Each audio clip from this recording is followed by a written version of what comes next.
Welcome to Histology. Julius Caesar's meeting with Alexander the Great statue stands as one of Roman history's most meaningful symbolic moments. This crucial experience marked a deep personal awakening for Caesar, who suddenly saw himself as falling short compared to his legendary hero Alexander. Historical records tell us that Julius Caesar found Alexander's statue while visiting Gades, modern-day Cadiz in Spain, around 69 BC. Caesar was serving as quaestor, the entry-level senior political position on Rome's cursus honorum career ladder, representing his first steps toward eventual supreme power. He had recently returned from military campaigns in Asia Minor and Cilicia. During this journey, the 31-year-old Caesar came upon Alexander's statue in a temple dedicated to Hercules, the Greek mythological hero whom Alexander deeply admired. This wasn't simply artistic appreciation. For Caesar, it sparked profound self-reflection about the young Macedonian king who by age 32 had conquered much of the known world. The historian Plutarch, who chronicled Caesar's life, reports that this encounter emotionally overwhelmed the future dictator. According to Plutarch, Caesar wept before the statue, lamenting that despite Alexander's young age, he had accomplished nothing comparably significant. Plutarch writes, "Upon seeing Alexander's statue, Caesar sighed deeply, and overcome with melancholy remarked to his companions, 'At my age, Alexander had conquered the world, yet I have achieved nothing worthy of historical note.'" Caesar viewed himself as destined for greatness, but felt he had not fulfilled his potential. Alexander's meteoric accomplishments, dying young after creating antiquity's largest empire, provided the measuring stick against which Caesar judged his own progress. This comparison wasn't unusual.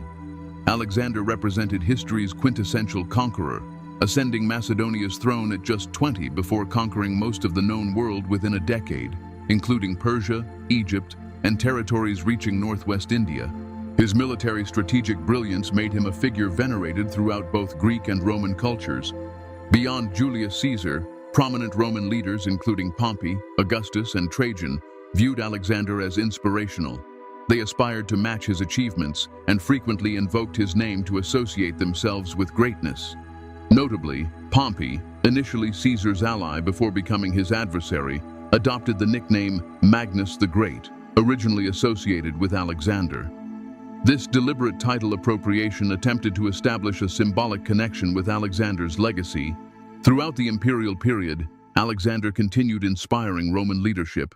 Emperors including Trajan and Severus Alexander, named in his honor, admired his conquests and sought to replicate his eastern campaigns.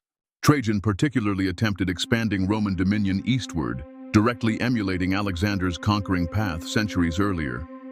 Roman generals particularly admired Alexander's leadership qualities and ability to inspire unwavering loyalty. However, despite military admiration, some Romans criticized Alexander's governance approach. Romans, especially during the Republican period, harbored deep suspicion toward monarchy. Alexander's absolute quasi-divine kingship clashed fundamentally with Roman mos maiorum, ancestral custom, which emphasized shared political authority and power moderation. Cicero, for instance, praised Alexander's military genius while criticizing his adoption of Oriental customs and absolutist ruling style. This ideological distance from republican principles led some Romans to view Alexander as representing excessive power and ambition, qualities contradicting traditional Roman values. Returning to Caesar's transformative encounter with Alexander's statue, this experience apparently galvanized him to redouble efforts toward military and political distinction. Shortly afterward, he returned to Rome and constructed the political alliance that would eventually become the first triumvirate with Pompey and Crassus, consolidating his path to power.